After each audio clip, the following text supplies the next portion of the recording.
أطيب خفيفي تمر بنكهة الدهن الحر. خفيفي أهلنا، خفيفي أيام زمان. الطعم ولا أطيب والطريقة ولا أسهل. وعاشت إيدك أم بيتي.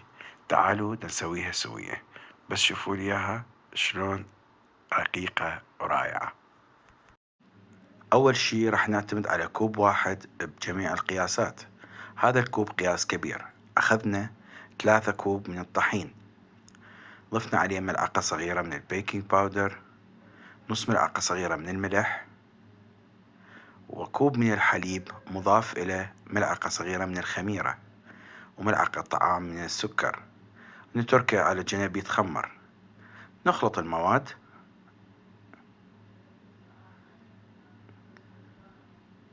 نحتاج إلى سمنة حيوانية، يعني نوع من أنواع الدهن الحر أو سمنة الزبدة. نص كوب نضيف لها نص كوب ثاني من الزيت، ونضيفه لخليط الطحين، ونبدي نخلط. طبعا الخلط يكون مثل الفرك، يعني نفرك به حتى يتشبع الطحين بالسمنة. تشوفون العجينة لونها أبيض وريحتها كلش طيبة بسبب الدهن الحر أو السمنة الحيوانية. هنا راح نضيف ملعقة كبيرة من الهيل المطحون. نستمر بدعك العجينة إلى أن تصبح ويانا مثل عجينة الشكرلمة، يعني كلش ناعمة وكلش سهلة وترفى بالإيد. نبدي نضيف الحليب اللي ضفنا له الخميرة بالتدريج، طبعا شوية شوية ونعجن، لأن الطحين يختلف نوع إلى آخر، فممكن يحتاج إلى حليب أكثر، ممكن يحتاج إلى حليب أقل، يعني عينكم ميزانكم. نستمر بإضافة الحليب بالتدريج لحد ما نشوف العجينة صارت قوية ومتماسكة.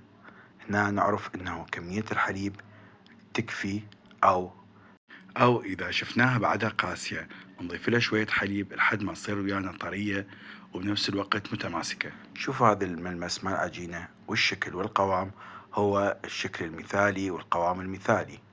هنا راح نغطيها ونتركها ترتاح لمدة 5 دقائق، 5 دقائق لا غير، حتى نرجع لها بعد شوية ونكمل تحضيرها. نضيف لها ملعقة طعام واحدة من السمنة، ونستمر بالعجن إلى أن تمتزج كل السمنة مع العجين. وبعد هذا الأمر نتركها ترتاح إلى ما يقارب 15 دقيقة حتى تتفعل بها الخميرة.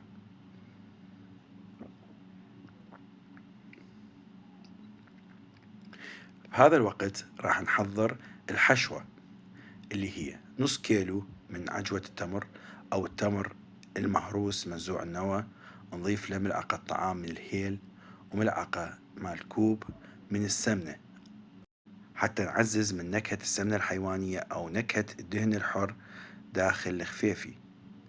بعد ما نعجنه بطريقة جيدة نسوي كرات، كرات صغيرة يعني على قدر العجينة. يعني إذا قسمت العجينة فرضا إلى 40 حبة، هذا التمر يتقسم إلى 40 كرة، والأمر تقدير يعني. هنا بعد ما تخمر ويانا العجين وصارت العجينة جاهزة للتحشية، راح نبدي نكور كرات صغيرة على قدر حبة المعمول، والأمر تقديريا. تريدون الحبة تكون كبيرة، تكون قياس العجينة كبيرة وقياس التمرة كبيرة. نحشيها بهالشكل ونغلقها بصورة جيدة، ونبدي نفتحها على شكل أقراص. ولا تخافون لأنه التمر ما راح يطلع فوق العجين، إنما راح يصير طبقة كلش خفيفة. هاي الطبقة الخفيفة طبعا من تستوي راح تختفي، فما راح تشوفون بعدين الحشوة مثل ما شفتوها بالبداية. كيف إنه حبة الخفيفي شكلها نظامي. هاي مرة الأخ دا أشوفكم شلون حشيناها، شلون راح نفتحها وشلون راح يكون شكلها النهائي. طبعا الشوي راح يكون على حرارة عالية وتحت مراقبة مستمرة، يعني تكون حرارة من فوق وتحت لمدة تقريبا 10 دقائق. لا تنسون العجين يكون خفيف، لهذا يستوي بسرعة. أهم فقرة هنا نشكشك حبات الخفيفي بالشطل. ليش؟ على مود ما تنفخ ويانا وتبقى مسطحة ويخرج كل البخار من عندها.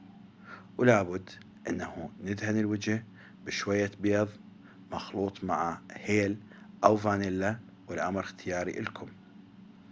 ومباشرة من هنا تروح للفرن المسخن مسبقا وتجهز لمدة 7 إلى 10 دقائق. وهسه شوفوا لي إياها شلون طلعت، شكلها يجنن وريحتها تجنن. أما الطعم فثقوا أنه رائع إلى حد أنه ما راح تكتفون بوحدة أو اثنين، ممكن تخلصوها قبل لا يجي العيد. وهنا نشوف الكمية النهائية من خفيف التمر اللي طلع ويانا من كمية الطحين اللي استخدمناها. طبعا الكمية ممتازة جدا، والطعم الشكل والتفاصيل رائعة مثل ما تشوفوها. أتمنى إذا جربتوها تكتبونا بالتعليقات حتى يكون عيدكم وعيدنا سوية أحلى. شكرا لكم على كل شيء، وانتظرونا في فيديو جاي. مع السلامة.